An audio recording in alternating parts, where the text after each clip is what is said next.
So this thing cost $350, and I'm not talking about the most expensive bracelet Apple has. That one cost $450. And that got me thinking, why do I need to pay this much for just a bracelet? I mean, I've been using this knockoff bracelet for about 2 months. I wear it in the gym, I've showered with it, I went into the sauna with it, and it works perfectly fine. It has also a good quality to it. But still, I had this thought in my head that Apple still charges $350 for their silver link bracelet. So let's see why people will pay this much for just a bracelet that looks maybe exactly the same as this one. So let's go ahead and unbox this thing real quick. Obviously, you get the most satisfying unbox experience.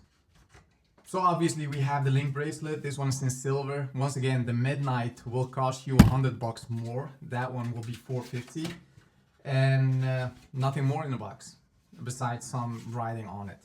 And for this video, I've ordered a second knockoff bracelet just to show you the comparison between the two. So this is a knockoff brand, and as you see here, you get it in this package, but I mean, I don't care much about the package. This package will go in the trash bin in like 5 minutes. So, and this is the knockoff version. So first things first, let's look to the visible differences between the real version and the fake version. So the real one has a different closing and opening system. This one does show the two buttons on the side to click it open, and you can see it right from the design. With the fake version, there's no such thing. It shows those two buttons, but it doesn't have this empty area right here. Those links go throughout the bracelet, whereas the real one does have this, what do you call it, a gap between the links that hold this whole bracelet to each other. So you can click on it and it goes open. And with the fake one, it has the same mechanism, but it goes all the way through. So, but if I open it, and if I open the real one, it has something written on it, and it says basically the 38mm stainless steel and a code that says 316L stainless steel. So I'm not sure what that means, but the fake one doesn't have that at all. You just see the closing and opening lock, and that's basically it. If I turn the fake one around, it does say stainless steel on the back, and the real one, and I'm getting a bit messy here, if I turn it, it says nothing. Okay, so that's basically the first difference between the real one and the fake one. The second thing is it says here assembled in China, and the fake one's also assembled in China, but it doesn't say anything. But regardless, you're gonna need to attach it to your Apple Watch, so that part will not be visible at all. And the last one that occurred to me were the way how you detach those links from the bracelet. With the real one, you have these buttons that you need to click on to remove those links from the bracelet. But with the fake one, you get this, what you call it, an ejector tool or a pin tool, and you need to basically press inside this hole to disconnect those links from each other. And I'll show you in a second how that goes. One thing for sure, you can't just go ahead and attach any of those. So this one goes for the real one and the fake one. You can't attach it by just doing like so. You need to open it first, like I'm doing right here. This is the real one, and you need to press on it. So I don't have any nails, and it's a bit harder for me to like detach those links from each other, but I'll try my best. Okay, maybe if I use this tool. Okay, so that's one way of detaching that bracelet from the other end.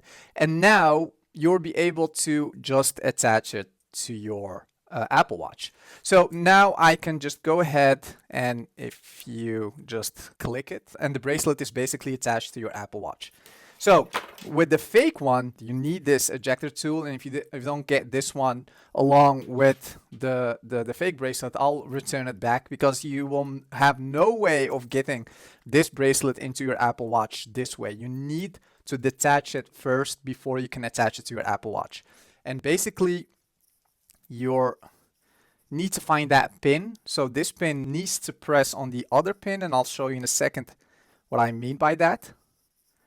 And now this is the part where you feel that this is a bit fake, because now it's much harder to find that pin. See, I'm having a hard time to getting that thing open. So I finally got it open, but it wasn't easy. So once you have it open, now I can go to the other end and attach it to my Apple Watch. So basically, you need this one to attach it to the other end. So let's go ahead and see how easy that goes. So as you see here, with the fake version, it's a bit clunky. It's not that easy as with the real one, but at the same time, I think it's a one-time thing. You just attach it and you forget about it. So I finally got that bracelet attached, and now we can go to step 2. As you saw right there, it's a bit clunky. It's not as straightforward as with the original one, but hey, that's maybe the main part that distinguish the real version from the fake version. This version goes with a safety pin that you need to unlink those links to each other. But once again, you just have to do it once and you forget about it. So now I should, oh, I've not done it the correct way. So now it fits perfectly to my wrist and it feels quite comfortable, I should say. Let's go ahead and see how the real version goes. Oh, this one is a bit too big for my wrist now because I haven't unlinked those links. So let me do that real quick and come back in a second. Okay, so I've removed 2 links from each side and that process went way smoother than with the fake version. So let's go ahead and see if I feel any difference when it comes to the quality of these 2 bracelets when having them attached to my wrist. Okay, so this one could be a bit smaller, but for the sake of this video, I'll just leave it as that.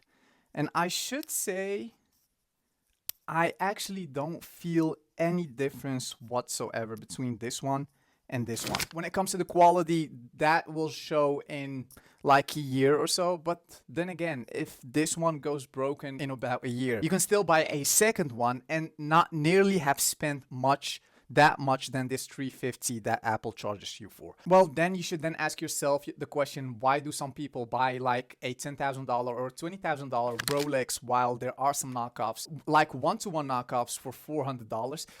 I can understand why you would pay $10,000 or $20,000 for a real Rolex, because that watch is basically made with a hand, at least that's what they claim, and it holds its value. Because if you want to resell it on a marketplace, you have the paperwork, you have the box, you have everything, and you can resell it for basically that exact same price. Whereas when it comes to this bracelet from Apple, you're not gonna resell it. At least you can't resell it, but it will not give you, or it will not hold that value for much longer.